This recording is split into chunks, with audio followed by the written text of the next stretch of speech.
Hey everyone, it's Sam Mackay from Enterprise DNA. I want to show you something really cool today, and it is based around a workshop that I recently put on around detecting and showcasing outliers. Now, some of the feedback that I got post the session, or actually during the session, was that the outlier, I guess, triggers, if you like, or the outlier, what we considered an outlier, how we considered an outlier was a static. I demoed it as a static number. And many were asking, well, could that number be dynamic? And just to go over what I mean here is that this number 10,000. So an outlier I described in this demo is that the if in any particular quarter, any quarterly selection, if sales was above 10k or above 30%, that was what we considered an outlier. Now, there's a lot of relevance to just having a number which is just set, right? You think about credit controls within banks or insurance companies, or think about a factory producing goods, what they would deem a defective versus non-defective. Well, those sometimes are going to be static numbers, right? But there are occasions also where those numbers might not be static. You might want to make them dynamic. You might want to actually let a user select what the outlier number is in a dynamic way. Now, at the time I said this is so doable, it's so doable. All you have to do is capture a selection in a measure and then sub in that particular selection, or the measure you create over that selection, into the logic that was described during the workshop. And that's what I'm going to show you today, how you could do this. Now, if you want to watch the entire workshop, I'll leave a link below in the description. It was a free one. It wasn't a member only session, an Enterprise DNA member only session. So certainly check that out. It was about an hour long, had hundreds of people there live, and there was so much to learn about, so many different aspects of really drilling into this powerful outlier type analysis, anomaly type analysis. Some of that really valuable stuff that you can do inside of Power BI. But I want to, in this particular case, I want to make this dynamic. I don't want it to be a static 10k and a static 30% to derive what is an outlier, or just to tell us which customers we deem outliers in any particular quarter. I want this to be totally dynamic. I want to be able, a user to be able to select within a slicer what they deem as the trigger points. And then be able to do all of the other great stuff that we do as well in this particular example, in this particular report. So I'm just going to jump over to a demo I've set up here. So as you learn from the workshop, is that we can actually drill into our non-outliers or an outliers because it is a dynamic calculation. Now what we need to do is I'll just show you what feeds into here. This measure here, this sales grouping measure, is the key one. So I'm just going to find that sales grouping here. Well, we need to create another measure very similar to this. And the two key things that we need to adjust are these outlier sales and these non-outlier sales. Now, I've set up a brand new formula, measure group here, which has these exact formulas in here, but I've named them dynamic. And we're going to sub in different amounts inside of here, or different measures inside of here to make this work in a dynamic way. So let's do it. So the first thing we need to do, now this is the key part of the formula. So in every single one of these formulas in the demo is we have what we consider an outlier sales min and an outlier margin min, and that's the 10k and the 30%. So look, all I'm going to do here is I'm going to use a what-if parameter and sub it into this area. And then this part of the formula is then going to be a dynamic number based on that selection, right? And then we will be able to see this move dynamically based on a slicer selection. So let's do exactly that. I'm going to jump in and head to the formatting area. It's a modeling area, and I'm going to go new parameter. So we'll just go new parameter here.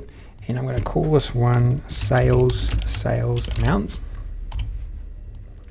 sales outliers actually, and we're going to go, in this case, we want to go up to 20,000, I think. Yeah, we'll go 20,000, and we want to go in an increment of 1,000, so we can actually adjust this, in quite a granular way. I'm just going to add the slicer to the page, and then you'll see that this slicer now, if we check this out, this is now a dynamic number, right? And if I go and look in my the new table that was created, I then have a measure as well. This measure, right, is evaluating to whatever we select from within the slicer. So hopefully you can see where we're heading with this. So I'm going to create another one, and I'm going to call this margin outliers. And in this case, we want to go from 0 to let's go 45%. Go 45%, and the increment will be 5%. And we'll start off at 30.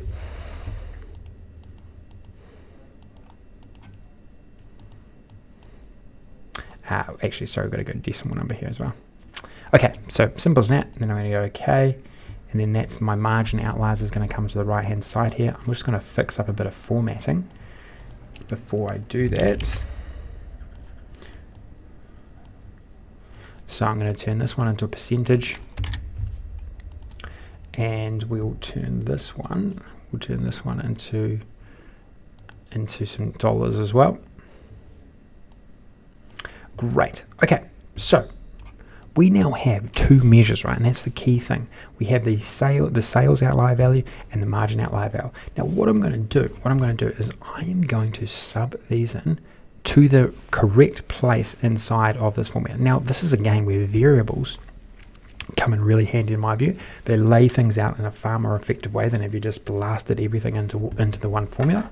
And so all I'm going to do is I'm going to go sales outlier value. I'm just going to grab it from that.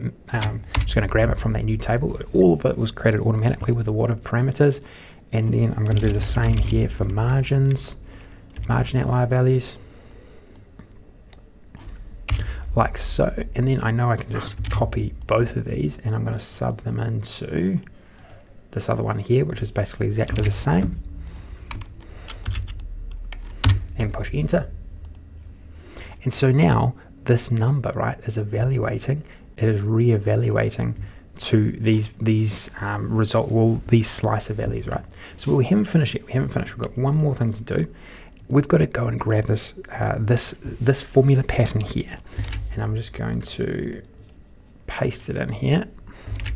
I'm going to call this dynamic sales dynamic outliers. We'll just call it dynamic outliers. And we've got to make sure that we sub in these new dynamic formulas instead. So I'm going to go dynamic outlier sales, and I'm going to go dynamic non-outlier sales, like so. And then I'm going to go OK, and then I'm going to select this particular visualization, and you see here all I've got to do now is sub in, instead of sales grouping, I'm going to go and grab my dynamic outliers like so, and check that out. Look how cool that was. When we did that. Now if you think about it, we now have this dynamic way that we can say what do we deem an outlier and what we don't deem an outlier. I mean, how amazing is that? It's seriously cool stuff, right? And you might, in a particular time frame, you might want to change the trigger points. It might be over for summer period or winter period. It might be different. You might have some downtime on your equipment. There's just so many different ways you can use it.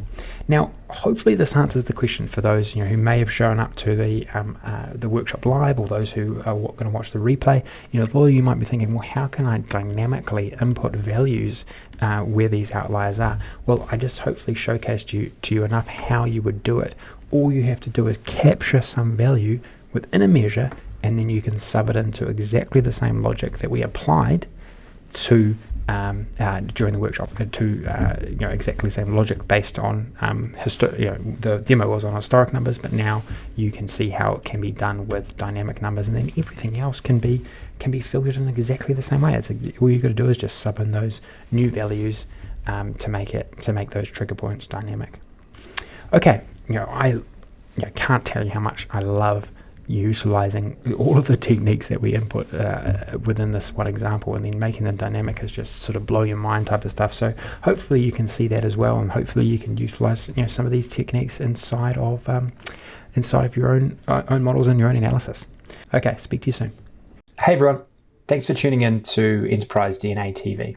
If you enjoyed the content covered in this particular tutorial, please throw the video a like. It really helps us and we really appreciate it. Also, don't forget to subscribe to the Enterprise DNA TV channel. We have a huge amount of content coming out all the time from myself and a range of content creators, all dedicated to improving the way that you use Power BI and the Power Platform. Lastly, check out Enterprise DNA's website. Plenty of resources and further learning that you can access very easily. All the best. Take care.